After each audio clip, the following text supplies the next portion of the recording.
Agora nós vamos falar de eleições. Nós estamos em contato com o Paulo Serra, que é reeleito, prefeito reeleito em Santo André, quebrou um tabu tucano lá na cidade. A reeleição muito tranquila, 76,85% dos votos válidos. Prefeito, boa tarde. Boa tarde, Denise. Boa tarde a todos os ouvintes aqui da Jovem Pan. Bom, prefeito, além da sua vitória, é importante destacar que o partido conseguiu 169 prefeitos no estado e disputa o segundo turno das eleições também na capital.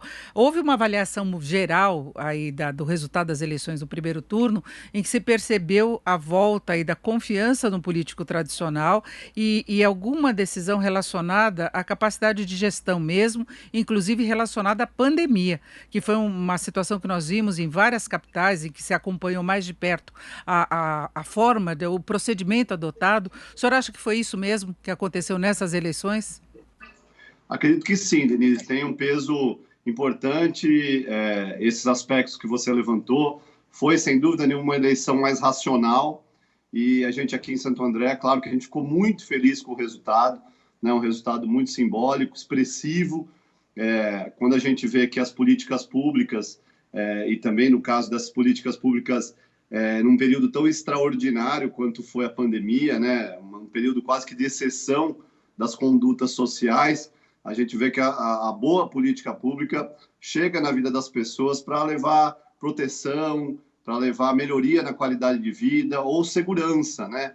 Acredito que tenha sido isso que tenha colaborado, somado ao fato, como você bem colocou, das pessoas voltarem a valorizar aquela política mais racional, mais produtiva, no sentido de chegar até o cotidiano nas cidades. E, tradicionalmente, Denise, as eleições nas cidades, elas já têm um pouco mais dessa característica, né? Elas são, podemos colocar que elas são menos ideológicas, né? E mais práticas, porque o prefeito está no dia a dia ali da cidade. Santo André é uma cidade de 721 mil habitantes, né? Uma cidade grande, é a 10ª economia do país, mas mesmo assim ela ainda guarda, né, essas características daquela proximidade que o prefeito, os vereadores têm com a população. Então, eu acredito que essa somatória de fatores tenha pesado, sim, para essa manutenção, vamos dizer assim, dos governos que se saíram bem durante a pandemia. Agora, tem uma mudança ideológica de qualquer modo, porque o ABC paulista era considerado aí como o cinturão vermelho, dada a tradição do Partido dos Trabalhadores na região, e é a primeira vez que um prefeito do PSDB se elege, né? O senhor já tinha derrotado o Partido dos Trabalhadores, o PT, na eleição anterior, e agora isso se repete. Então, tinha um componente ideológico, ou pelo menos partidário, na região, não é? Sim, tinha sim, sem dúvida nenhuma. O berço do PT foi aqui na nossa região, né? Foi a primeira prefeitura que o PT ganhou no Brasil, foi aqui em Diadema, que faz parte aqui das 7 cidades do ABCD. E houve um desgaste. O PT em 2016 foi a primeira vez que o PT não fez nenhuma prefeitura desde a fundação do PT. E agora eles estão em 2 cidades, né? O Partido dos Trabalhadores disputa segundo turno em 2 cidades, em Mauá e em Diadema, mas nas cidades governadas pelo PSDB, houve a reeleição aí em primeiro turno. Em São Caetano não tem 2 turnos, né? Foi em um turno só. Então, sem dúvida que há esse aspecto ideológico, mas somado, sem dúvida nenhuma, a questão da qualidade da gestão, né? Santo André, por exemplo, Denise, foi uma cidade que ela nunca teve o PT por si só, nunca teve uma força ideológica muito grande. Isso estava muito mais ligado à figura do Celso Daniel, né, que fez uma gestão também reconhecida. Ele era até então o recordista de votos aqui, ele teve 70,12% em 2000. Foi a última vez que um prefeito se reelegeu aqui em Santo André. Então você vê que era muito mais ligado à figura dele do que propriamente ao Partido dos Trabalhadores. Mas é óbvio que, até pela história do PT, pelo nascimento aqui na região, houve sim um fortalecimento ali no início dos anos 2000 e um enfraquecimento a partir de 2016, que ainda não se restabeleceu. Agora, prefeito, o senhor começou a trabalhar da área pública mesmo, essa questão de gestão, como secretário de Obras e Serviços Públicos, o que tem muita relação com zeladoria, não é? Sim, na verdade eu fui vereador 2004 a 2008 e de 2008 a 2012. Né? Eu fui vereador por 8 anos e depois tive essa experiência de 2 anos na secretaria, que tem ligação direta com o dia a dia da cidade. Foi importante para conhecer a máquina também por dentro. Claro que a experiência no Legislativo também dá uma visão interessante, mas é muito diferente do Poder Executivo. Então, acredito que essa somatória de experiências vai nos ajudando muito a ficar mais maduro, a conhecer cada vez melhor aí o funcionamento da máquina para poder fazer com que o serviço público funcione com mais eficiência. Agora, prefeito, a gente estava falando do histórico da região, essa proximidade com o Partido dos Trabalhadores, a origem do partido foi na região. Agora, a região também tinha aquela característica da indústria, especialmente indústria automobilística, de autopeças, e vem passando por um processo de desindustrialização. Como é que o senhor vê, em termos de retomada de atividade econômica, a região? Há um redirecionamento, um novo foco, a descoberta de novas vocações para a região?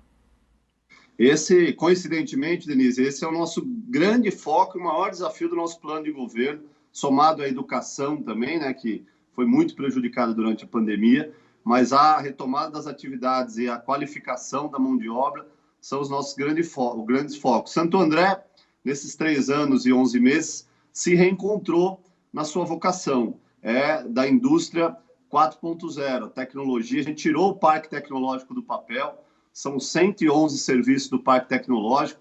A gente conseguiu trazer de volta para a cidade o núcleo de inovação de tecnologia de pneus agro, da Pirelli e da Prometeum, que trouxe para cá, inclusive o headquarter da Prometeum hoje fica em Santo André. Né? Conseguimos trazer empresas, indústrias como a Royce Connect, que é a empresa de ar-condicionado. A Solvay Ródia também trouxe o seu parque tecnológico de tecidos antibacterianos aqui para a cidade. Essas máscaras com tecidos anti-coronavírus, o tecido foi desenvolvido aqui em Santo André. Então, é uma redescoberta. A gente não pode ter nenhuma ilusão de que aquelas plantas industriais antigas, enormes, vão voltar para a cidade. Hoje nós não temos nem tanta área disponível para isso. O metro quadrado a gente sabe que é muito caro e tira a competitividade da cidade. Mas nessa indústria de alto valor agregado, ligada diretamente à tecnologia, à inovação, a gente tem evoluído muito. Está em construção na Avenida dos Estados o primeiro condomínio logístico de Santo André, com 32 galpões, e metade já está alugado a partir do ano que vem. Então, nós ganharemos outras 16 empresas aqui na cidade, além do grupo FEMSA Coca-Cola, que também está montando um grande complexo logístico nesse mesmo eixo da Avenida dos Estados. Então, a gente recebeu nos últimos 2 anos, nas plantas já existentes e novos investimentos, algo em torno de 1,5 bilhão da iniciativa privada, sempre direcionado a desenvolvimento de novos produtos, eficiência energética e tecnologia. É uma redescoberta da vocação, além, claro, dos grupos de atacado, varejo, e o centro gastronômico da região metropolitana que Santo André se tornou. Né? Isso não foi planejado, mas também grandes grupos, né, de restaurantes. A gente sabe que não é de alto valor agregado isso, mas gera emprego, gera mão de obra, né, gera tributos para a cidade, faz essa engrenagem toda poder voltar a rodar. Agora, prefeito, nós estamos vendo em todo o país, inclusive aqui no estado de São Paulo, um avanço novamente do coronavírus. O senhor citou o problema da educação, né, que vai ser um grande desafio a partir do ano que vem, mas a gente vê que a própria pandemia ainda é um desafio. Como é que está a cidade hoje?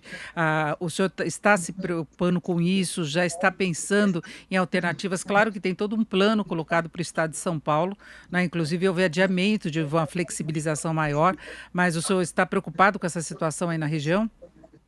Sim, claro que os números aqui em Santo André ainda não são alarmantes, né? Mas há um pequeno crescimento já no número de casos. A nossa taxa de ocupação ainda é difícil até usar essa palavra, né? Mas ela é confortável. Nós temos menos de 30%, né? Em torno de 30% de ocupação. O máximo que nós chegamos aqui foi 75%. Né? Os hospitais de campanha funcionaram muito bem, já são mais de 7 mil pessoas curadas nos nossos hospitais, a população ajudou muito, né? A cidade de Santo André se tornou um exemplo aí. Nossa taxa de letalidade, que já chegou a 10%, hoje está em 3,05%, né? E os casos graves efetivamente estão diminuídos, mas o que preocupa é o aumento do número de casos. Nem tanto, Denise, pelo menos por enquanto, o número de casos graves, né? A letalidade e o número de casos graves, graças a Deus, tem diminuído. O que a gente tem insistido muito né? A nossa saúde está bem equipada, está preparada, mas o que a gente tem insistido muito é para que a cidade não relaxe nos cuidados. Aqui nós implantamos os pit stops da prevenção, são poucas cidades que têm, os terminais de ônibus, as estações de trem, os corredores comerciais contam com equipes móveis e fixas que fornecem álcool em gel, dão toda a orientação. A gente criou mão de direção, mesmo nas calçadas mais utilizadas aqui dos corredores da cidade. O núcleo de inovação, que é capitaneado pela Ana Carolina, minha esposa, produziu com as costureiras da cidade 800 mil máscaras de pano, então a gente distribuiu máscara para toda a nossa gente aqui, continuamos distribuindo nos parques, nos pontos onde tem maior quantidade de pessoas, mas a população não pode se distrair, né? O que a gente viu é que sempre que os cuidados foram relaxados, o vírus volta com bastante força, né? Eu tenho dito isso que essa guerra a gente não venceu ainda. A gente vence as batalhas diárias. E para continuar vencendo as batalhas diárias, é necessário o cuidado, a conscientização, mais até do que o próprio esforço do poder público, né? O nosso esforço aqui tem sido na conscientização, porque a saúde está bem equipada. Bom, prefeito, agora é prosseguir, não é? Mais uma etapa aí, reeleito. Parabéns pelo resultado, não é? Pelo resultado excepcional aí de votação no primeiro turno. Não é só passar dos 50%, com uma margem importante. E aí, sucesso então na sua gestão. Obrigado, Denise. Obrigado pelo espaço. Parabéns aí pelo trabalho de todos vocês na PAN. Estamos aqui sempre à disposição. Prazer falar com você. Muito obrigada.